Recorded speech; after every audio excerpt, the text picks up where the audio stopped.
Hi, Film Addicts. Thanks for joining us today. Today we have Stephen David Brooks. He's a director and a recovering VFX supervisor who's turned into a multi-award-winning feature writer-director and also a music video director. So let's welcome him to the show, and he's going to just tell us all kind of great things.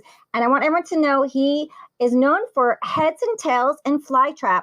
So let's welcome Stephen to the show. Hi, Stephen. Hi, does this mean I'm a film addict now? Oh, great. We have amazing listeners all around the world. Thank you, listeners. And so, Stephen, can you let everyone know where you're recording live with me today? Yes, I know. Oh, you mean where am I at the moment? Or? Yeah. I'm in beautiful downtown Woodland Hills, California. Okay, so you're in Los Angeles, Woodland Hills, by the Kardashians, yes. Right? I see them all the time at Trader Joe's. Yes. Uh-oh. Actually, I see Fabio at Trader Joe's. Weirdly enough. Uh-oh, Trader Joe's going to be stocked now. Yeah, I used to see him at Whole Foods, but it must be some hard times because now he's at Trader Joe's. Hey, Trader Joe's is awesome. They have the best snacks in the world. I love them. They're not a sponsor, but they have the best snack station ever. So Stephen, we're going to ask you, growing up, what was one of your favorite movies that you loved as a kid? Boy, well, the first movie that really blew me away as a kid when my parents started to let me watch movies in theaters was 2001: A Space Odyssey. I was very young when I saw it on the big screen. I didn't understand it. I'm not sure I understand it now. but it gave me the sense of the power of cinema, the power of imagery. Well, that movie, has the best images ever. So that's your favorite film as a kid? You sure? Not as like a more of a adult? Well, I mean, I had a number of, there was always a film on TV that played a film from 1946, 47 called The Best Years of Our Lives, which is about a group of soldiers and a sailor who returned home from World War II to their small town in Iowa. And my father, who was in World War II, said it was the perfect film of what it's like as a veteran to return home from war. So it had a lasting impact on me because it's a great film, but also because my father anytime it was on TV, he would watch it. I would watch it with him. Oh, wow. Yeah. Thank you for your father for fighting for our country. My dad was a pilot in the Navy, so I love anyone who's a vet or there's movies with vets. And so it's really important to take care of our vets who give us our free speech and freedom. So yeah, that's great.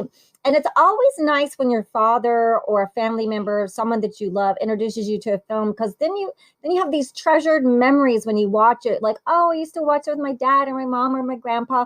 And it's like, it brings all those great feelings back from your childhood. So that's amazing. Yeah.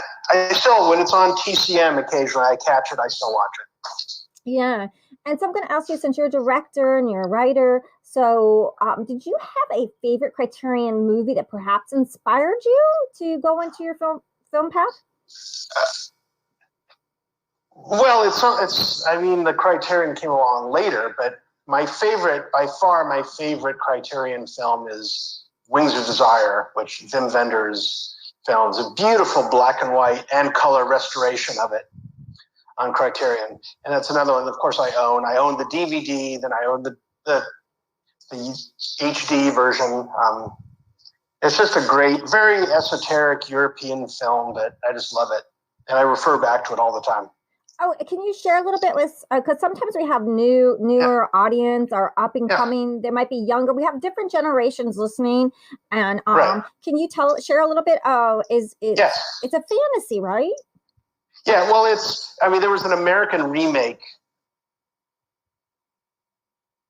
Oh, we lost a little bit of connection. So he was saying there's American version and American remake. So let me just see. Stephen, do we have you? Yes, hello. Okay, perfect. So you were saying it was the American version, the remake? There was an American remake called City of Angels with Nicolas Cage, which didn't do justice to the original. The original, it's very German, very dour, kind of serious, cerebral, and philosophical, about an angel who's looking down on the humans below, and he passes other angels as they're looking after their wards, humans who don't see them, obviously, because they're guardian angels. And he falls in love with this circus performer, this trapeze artist, this woman, and he wants to become human because he sees her struggle and her suffering and realizes even with the strife that we humans go through, there's something valuable about being human, about experiencing life. And for me, that's just a beautiful metaphor for our journey. Yeah, that sounds very stunning. I have to rewatch that. I haven't seen that in a while. But yeah, those films just capture your heart in the beauty and the story and the acting and just the direction. So I'm going to ask you, since you're a director, do you have a favorite director? And can you share with us a favorite film shot? Boy, it's hard. I mean, I always say Stanley Kubrick, only because I discovered him so early. And you look at one frame of any of his films and you go, oh, that's Stanley Kubrick. He puts his stamp on everything. But I have other directors I love. I just finished the biography of Mike Nichols, wonderful new biography about him. And Mike Nichols, I sort of patterned myself after Mike Nichols, not intentionally, but the fact that he changes his style. He can go from Who's Afraid of Virginia Woolf, this stark black and white drama, to The Graduate, which has a lighter tone, coming of age kind of story to it, to The Birdcage. I mean, he was able to just change his style film to film to film, but yet they were all Mike Nichols films. And what the hallmark of a Mike Nichols film is, it has a sense of humor. Even Who's Afraid of Virginia Woolf has some humor, very sick humor, but humor. And he's brilliant with actors. He's brilliant at getting the actors to take what's on the page and tell the story. Yeah, and could you share with us a little bit? I want to go back to Stanley Kubrick because you shared with me, so I want our audience this Stanley Kubrick signature wide. It's called the wide angle 0 point perspective shot. Right. Yes. If you look up 0 point perspective, you will probably find images of Stanley Kubrick movies. And what that is for example, there's a thing called a vanishing point. It's something painters are taught, that if you stand outside and you look to the horizon, let's say there's a street in front of you, or you look down a hallway in a house, the width of the hallway seems to get narrower as it gets farther away from you. And if that hallway was 10 miles long, it would disappear into a single point. If you, like a long roadway will do that, or a row of wheat in a field will do that. That's just the way the eye perceives things. That's the perspective. That's called the vanishing point. That point where all the lines in that image intersect. So in photography, you can exaggerate that effect with a wide angle lens. So Stanley Kubrick, for example, in The Shining, with the Steadicam shot following the big wheel down the hallway of the Overlook Hotel, he's using a wide lens. So the hallway looks longer than it normally would, and he has the camera directly behind, and then the coverage is directly in front of the kid on the big wheel. It's not to the side, it's not at a 45-degree angle, directly behind and directly in front. And this directness does two things. When you're directly behind someone, there's a sense of foreboding, like you're sneaking up on them. And when the camera is directly in front of them, it's a very intimate shot. You, as an audience, are there with that kid in the hallway. And he uses that to great effect. He uses it in all his films. He used it in 2001, used it in Clockwork Orange, he's always used it. Oh, I love how you explain that. That's amazing. Thanks so much for sharing that. And so, so you and I think we have like the same humor. Can you share, because you also write, we always love it when people tell us their favorite lines from a movie, but can you share your favorite line from the Pink Panther with us?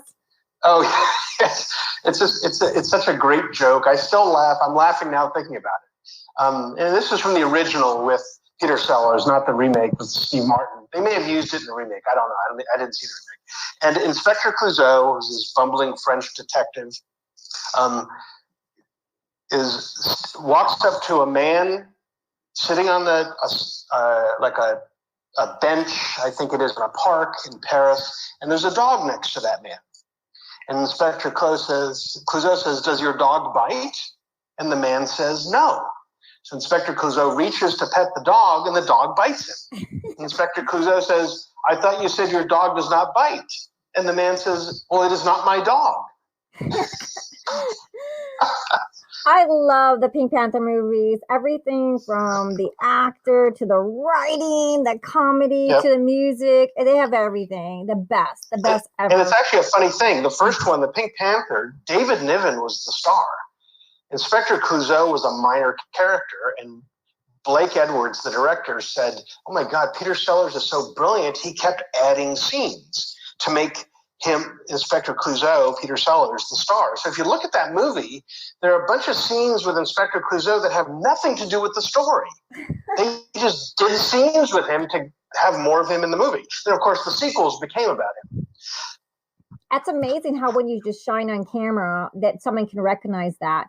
So I'm going to ask you how you discovered your path to be a writer-director. So like when you were a kid, like how did you know you were going to be a director? And can you just share with us a little bit like how you started? And where did you grow up? I grew up in Northern California, San Jose, technically Campbell. It is right in the heart of Silicon Valley. And I got used my dad's 8mm movie camera and just started shooting. I started imitating Stanley Kubrick shots as best I could with an 8mm camera.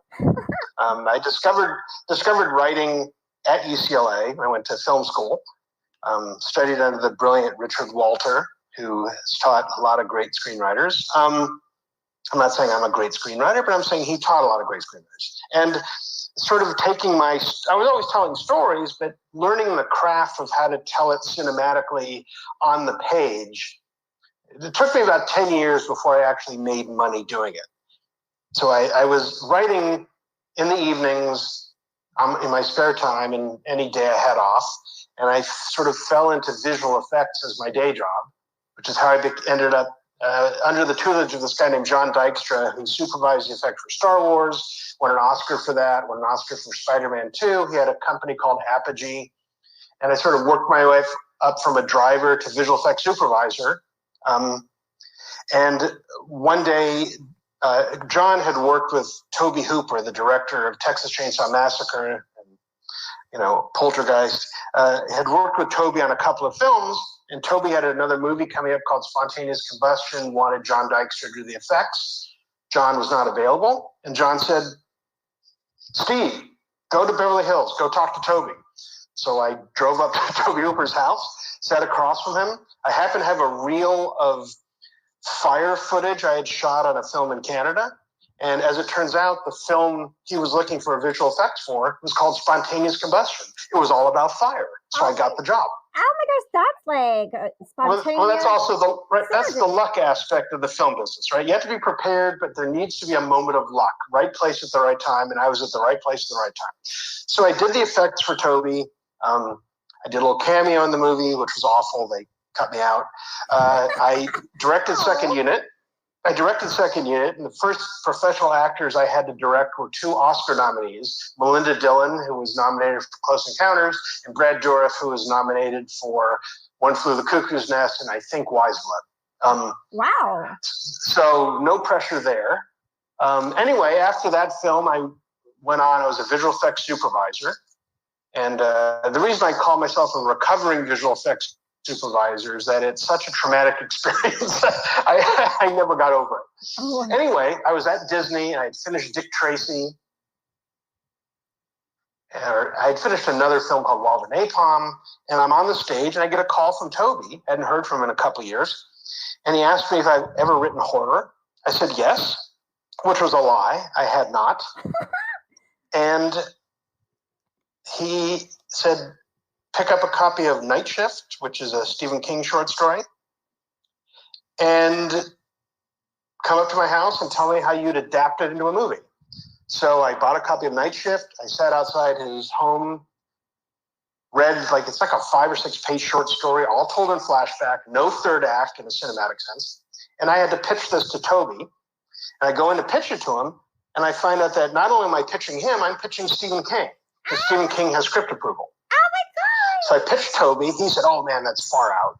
I'm going to call Steve King. I'll call you tomorrow morning." I said, "Okay." 10 a.m. next morning,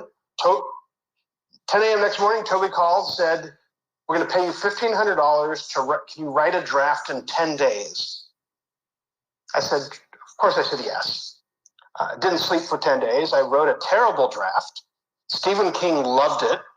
And then I found out that was just an audition, that a lot of major screenwriters in Hollywood had taken a crack at this adaptation. Stephen King rejected all of them, but loved what I did for some reason.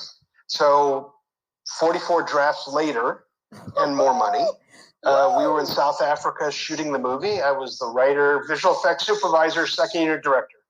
Oh, wow. And that's how I became a professional writer.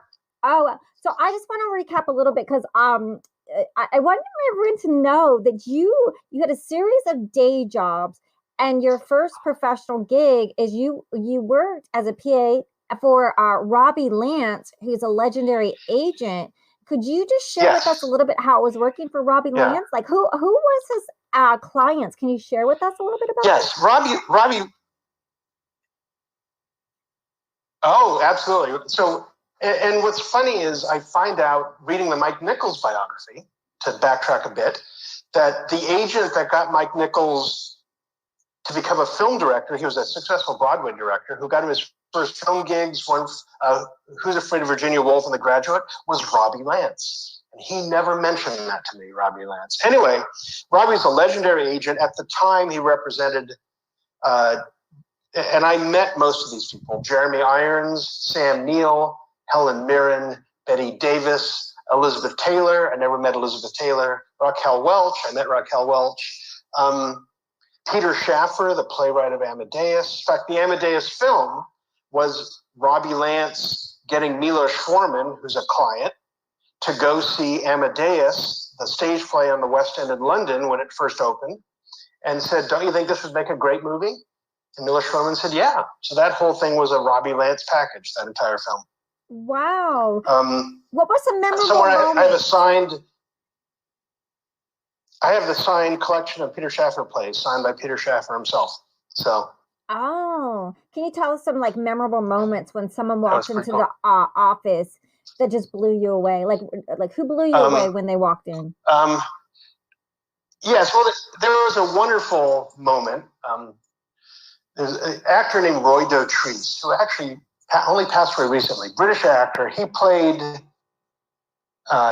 Mozart's father in Amadeus. He was a Lance office client, and he was so grateful for that part. He came into the office in a new suit with an ascot. He was very British, very eccentric. Pulled out of his wallet fresh $100 bills and gave everybody a $100 bill to thank us all for the work. I love so that was wild. Now, I know, he's so classy. The craziest one is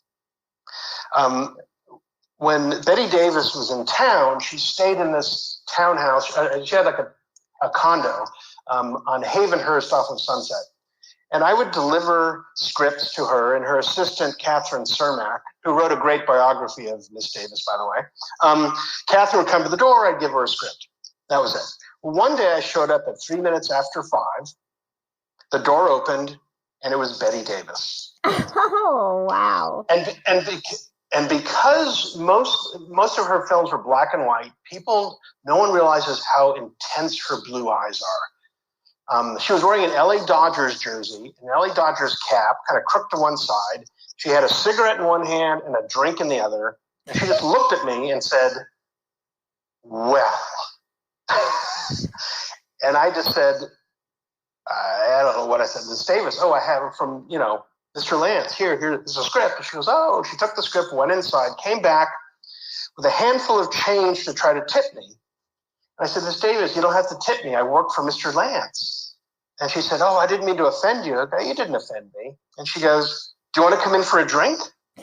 And I said, I can't, I'm still working. She goes, let me take care of that. So I went in, sat in her library where she had her 2 Oscars, party photos of her with Humphrey Bogart and all these people, like this, those are her party snaps, right? She picks up the phone to call the Lance office, and all she said is, yes, it's me. Stephen will not be coming back to the office today. He's having a drink with me. Goodbye.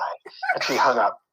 So from then on, the orders were every time I used to deliver a script, it would be after 5, because 5 was cocktail hour. She actually had that in her contracts. I was to show up after 5, and that was the end of my workday. I was to stay for drinks. And she just, boy, could she drink.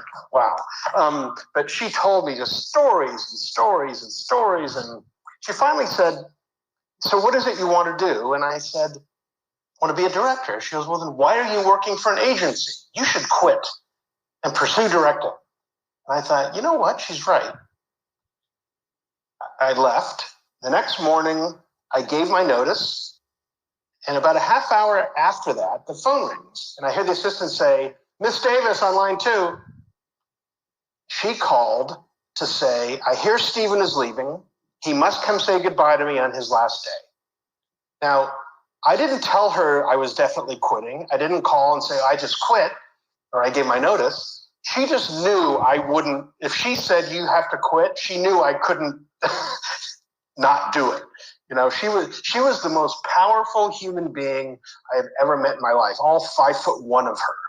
And I've met a lot of movie stars and powerful people over the years. No one comes close to her. No one. Wow.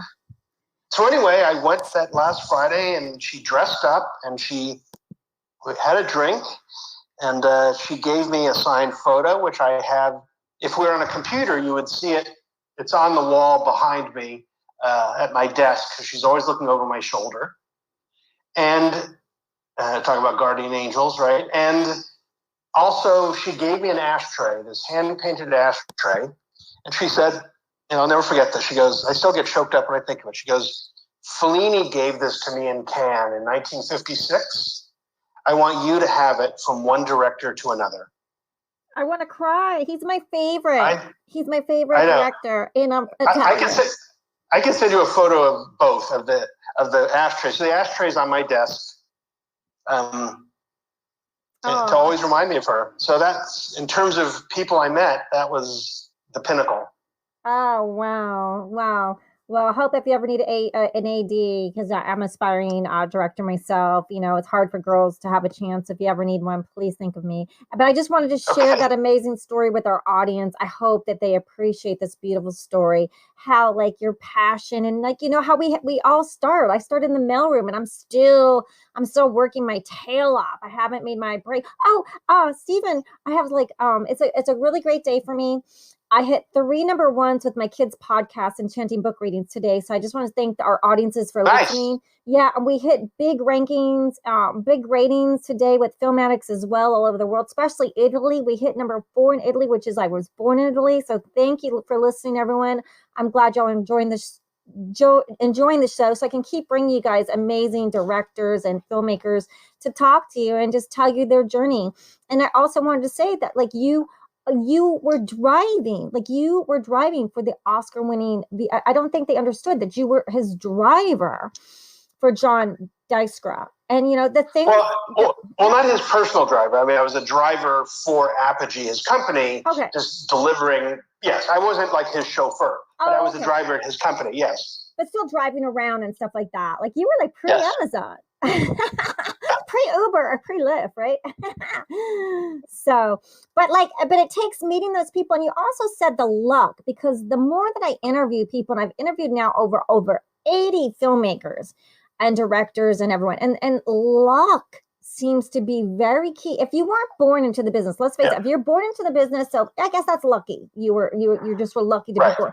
But if you weren't born into the business, then there seems like there needs to be this certain amount of luck element, because there's only so many people that can, you know, it seems like, you know, like with all the actors in the world, they use the same ones over and over again, because I guess it's just easier to use the same people, you know.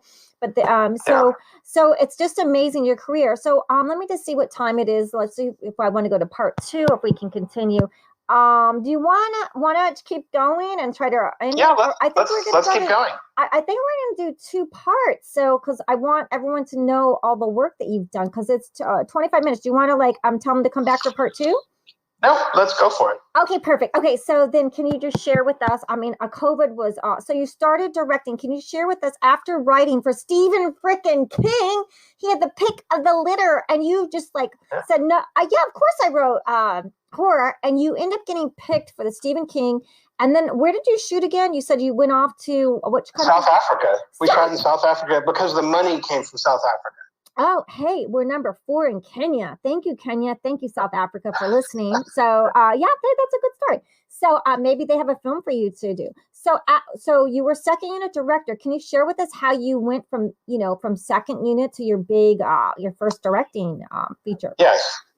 Well, because I also, after the Mangler, which was the Stephen King film, I started doing a thing where I'd write, direct, supervise visual effects. They would pay me for 2 and get 3, but I did it just so I could get the second unit director credit. And these were lower budget movies where second unit director oftentimes meant working with the principal actors finishing a scene. Normal second unit is just car drive-bys or stunts, even though I did that as well. But the companies I worked for kept dangling the carrot, saying, direct second unit one more time, we'll let you direct a movie, and they kept saying that, and it never happened. So in early 2002, I found a guy, because I wanted my debut to be this really acerbic crime comedy called Heads and Tails, which was budgeted at $5 million. And I found a guy in Australia who had $20,000 and a camera and 90,000 feet of film and said, can you make it for that? I'll give you the camera and the film. I said, yes. So I had to rewrite the script down from $5 million to, $50,000. Incredible. Oh my gosh. The passion. So I know. So luckily I had a lot of I cast it mostly with actor friends. My producer, Scott Putman, thank God his wife at the time was Shayna Landsberg, well-known casting director who filled out the other roles. And we scouted locations and planned to shoot. And Scott said, we should reserve a camera and some film just in case this guy, your investor's late. I said, that's a good idea. Well, as you can imagine, the investor never sent the money or the camera or the film stock. Halfway through shooting, the 2-week shoot, the investor calls and said, okay, I'm ready to send the camera and the film. I go, I'm already shooting. Forget it. So I made the film on credit cards. I was going to the bank, cashing credit card checks, cash advance checks to pay the crew. Holy cow, Batman. But I got it made. I learned how to edit Avid to edit it. We, hired professional sound people who do the sound. And then I thought, now I have to explore film festivals. I wonder how that works. Like everyone who gets to that point, they think, well, you submit your film, it's great, everyone's going to love it, you'll win Cannes. Well, it doesn't work that way. The film festival world is not like that at all. Stephen, let's just end here because we're already. I want to invite the audience back.